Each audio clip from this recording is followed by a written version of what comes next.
কোন বাড়ির মেয়ে না বলে কেউ এরকম উধাও হয়ে যায়? রাজেশ্বর বাবু, আমার 3 ছেলে আর একটি মাত্র মেয়ে। এই বড় ছেলে সোমনাথ নমস্কার। নমস্কার। অ্যাকাউন্টেন্সিটা গুলে খেয়েছে, সেই জন্য কোম্পানির হেড অ্যাকাউন্টেন্ট হয়ে রয়েছে। আর এই মেজো লোকনাথ লোকের জন্য খুব করে, এ একটা বড় মোটর গ্যারেজে চাকরি করছে। আরে ঠিক আছে সুখী হও। আর এ হচ্ছে শামসের মাসুদ, আমার বাল্যবন্ধু বলে কম বলা হয়। ও আমার সংসারেরই একজন। সব কাজেই ওর মতামত আমাদের নিতেই হয়। এসো বৌমা, এসো।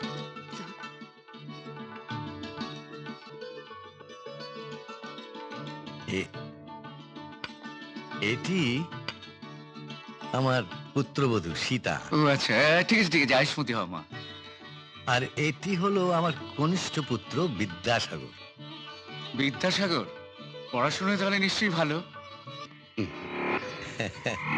বৌমা, আমাকে মিষ্টি। আপনার যে মিষ্টি খাওয়া বারণ বাবা। ঠিক আছে, তুমি মনিকাকে নিয়ে আসছি।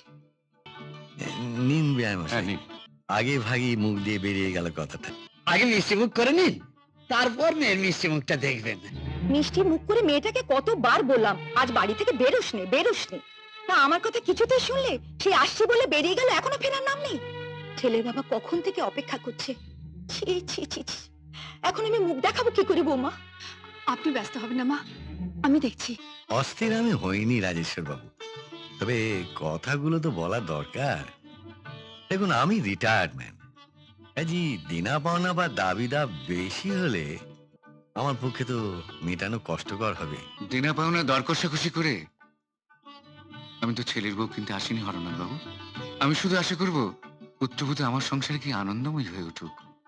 কথা তো নয়, যেন হীরের টুকরো ছড়িয়ে দিলেন স্যার। এই ব্যাপারে মনিকা মাকে আপনারা 100-র মধ্যে 100ই দিতে পারবেন। বাবা,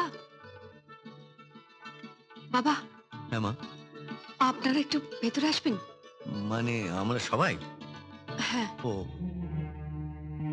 চলো যাচ্ছি, যদি অনুমতি করেন। হ্যাঁ নিশ্চয়ই। এই সাগর, তুই ওনার সাথে একটু কথাবার্তা বল। মাসুদ আয়। হ্যাঁ, চল।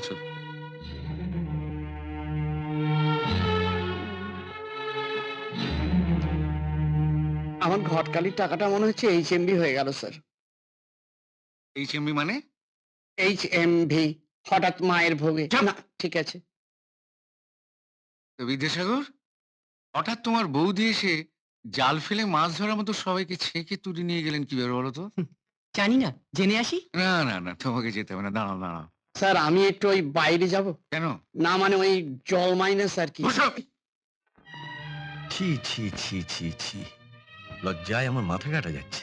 সোমু, তুই বরং রাজেশ্বর বাবুকে একটু বুঝিয়ে বল বাবা। না মা, আমি ওসবের মধ্যে নেই। আর শুধু আমার অফিসটা কামাই হলো।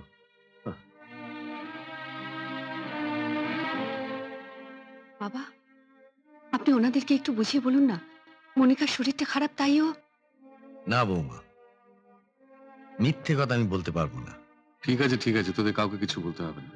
আমি যাচ্ছি, আমি গিয়ে ওদের যা বলার বুঝিয়ে বলছি। আশ্চর্য, কোন বাড়ির মেয়ে না বলে কেউ এরকম উধাও হয়ে যায় পাকা দেখার দিনে?